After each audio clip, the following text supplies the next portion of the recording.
You disagree with the findings of this report. Tell us why. Yeah, first of all, let me say, I have a great deal personally, a great deal of respect for the work that you do, that your organization does, and the role that journalists play in a free and democratic society, especially when it comes to holding institutions like ours to account. We feel it's really important, incredibly important for our work to be seen and to be reported on accurately. I don't know how much weight this carries because it was a long time ago, but before I got into this career, I worked as a journalist. I was a Langer College journalism grad, community newspaper reporter. I had the scanner on my shelf at home, and I'd go out and I'd chase ambulances and police cars. So I understand, and we understand organizationally the importance of providing transparency. So moving into the decampment process that had been planned for a significant period of time, we really did want to have media present. We developed a plan. We talked internally. We talked with our partners at the City of Vancouver to ensure that media could have access to that area. That said, dynamic area, a lot of things happening during that initial stages of the decampment process. So we developed a plan to ensure that media could gain access, personally facilitating access for the media. So while we want to be respectful of the Human Rights Commissioner, her important role, and as well as the findings, we need to also respectfully disagree with those findings because the evidence shows, the reality shows that media was there. We personally invited media in, personally escorted media in, facilitated access throughout the day for reporters.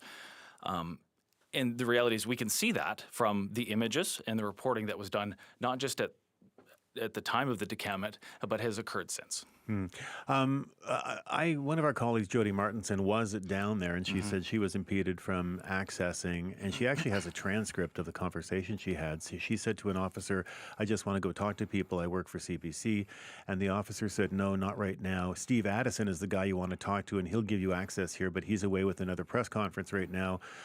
So once he comes back, a few other media people want to talk to him as well, then you guys can sort of." And she said, "I don't want to talk to him. I want to go talk to some of the people here." And the officer said, "Right now, I'm telling you right now, media is not allowed in this area, so you have to wait until you get back and can talk about access in this area." And I wish Jody had contacted me because I would have facilitated access for her. The reality is, as that decampment was occurring, an information bulletin was sent to media from the City of Vancouver encouraging media to contact my office at the same email address that your producers contacted me at today to come here. I was personally on the ground about 2 minutes after the operation actually started. I personally facilitated access for media, a pool camera to pool video from Global, CBC, CTV, City News.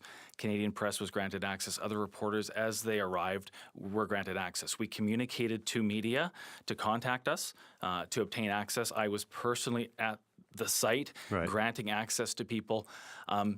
Had Jody contacted me, I absolutely would have facilitated access for her. That said, sorry, Stephen, I know you want to cut in, but that said, I just want to make it clear. CBC did have staff present within that so-called decampment zone.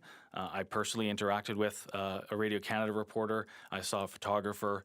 We had that pool camera in there. So while every single staff member from CBC who wished to gain access may not have obtained immediate access, we did, to the best of our ability, ensure that media did have access, including the CBC. And that's reflected in the reporting that occurred at the time. So you had a plan, obviously, to facilitate media access. You're telling us about that right now. Why should a police officer decide who does and who doesn't get access to a public street?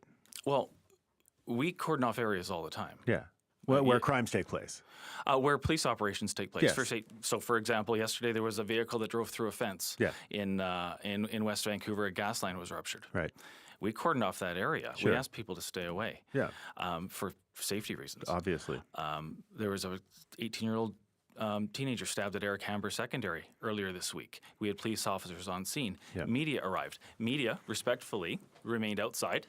And we didn't grant access to media to come into the school, which was an area where there was they wouldn't be allowed anyway without the school's permission. Okay. So point being, we do create working zones all the time. Okay. In my role, media often contacts me. It happens all the time. Hey, I'm here. I can't get access. Can you help me get access? I'll make a few phone calls. I'll help media get closer. We always want to get you as close as possible so that you can see and report on what we're doing, because we believe it's important for transparency. Okay. I guess before the decampment, the day that the decampment occurred, the media were free to wander those streets as much as they wanted. I mean, anybody could walk up and down any of those streets, talk to anybody they wanted. How did it become less safe with the presence of so many police officers there? Good. So when we talk about the decampment area, we're talking about a large stretch of East Hastings Street and some of the side streets. Some of the lanes as well. The lanes, some of some of the side streets that span for several blocks. And media was absolutely free throughout April 5th, April 6th of 2023, when this process was taking place, to wander those streets, to report, to talk to people, to take video, to do your job completely unimpeded. As we were working through the decampment process in that larger area, we did have to create smaller working zones to move trucks, to escort city workers, to assist people in leaving the area, and also to prevent what we believed could be the potential for protest groups, disruptors, which we'd seen previously in that area, from impeding the work that we were doing. So it was a safety concern, and there were a lot of things that went into consideration. Bottom line is media was there. Media had full access. We granted access to media. We wanted media to be there. It's reflected in the reporting that occurred. And even last night, as I was watching the CBC News with Dan Burrett, as he was reporting on the Human Rights Commissioner's report, I couldn't help but notice that was being voiced over with images that were taken on April 5th from within that decampment that showed the distance from me to you, that there were media there.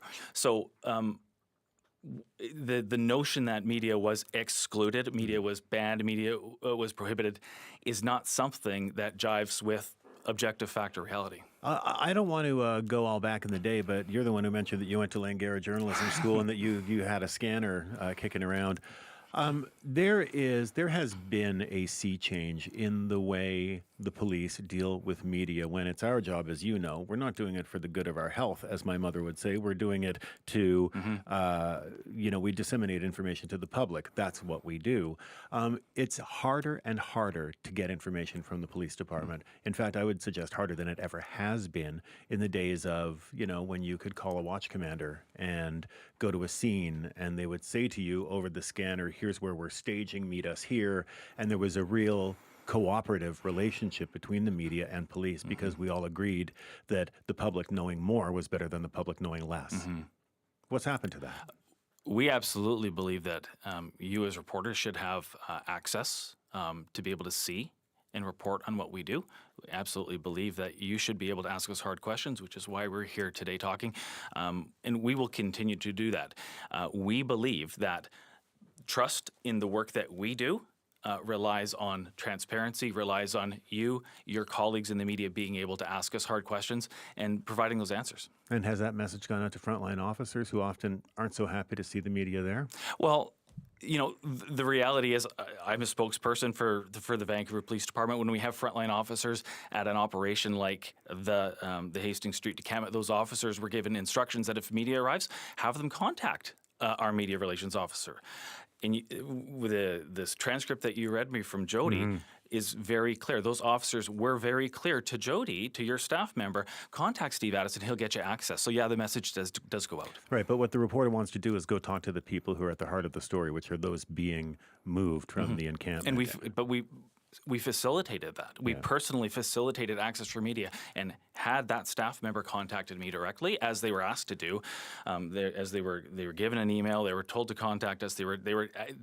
My specific name was given, contact Steve Addison. Unfortunately, she didn't. Had she done that, I would have gladly have facilitated access so that she could have done that. Sergeant, we're going to leave it there this morning. Thank you so much for coming in. We really do appreciate it. My pleasure. Thank you. Thanks very much. That is Vancouver Police Sergeant Steve Addison. We do, by the way, have tape of that exchange between Jody Martinson, our reporter, and what happened when she tried to talk to the VPD. I paraphrased it from a transcript, but here is the actual tape of what that sounded like. I just want to go talk to people. I work for CBC. Sorry? I work for CBC. Okay. I'm just going to go talk to No, not right now. Steve Addison is the guy you want to talk to, and he'll give you access here, but he's away with doing another press conference right now. So once he comes back, there's a few other media people that want to talk to him as well. and then you guys can sort of. I don't want to talk to him. I want to talk to some of the people here. Right, no, so what I'm telling you right now is media is not allowed in this area, so you have to wait till Steve Addison gets back. You can talk to him about access to this area, okay? Okay. There you go. That is exactly as it happened. And as Sergeant Addison just said, the police were doing their best to try to facilitate reporters being able to talk to people at that scene.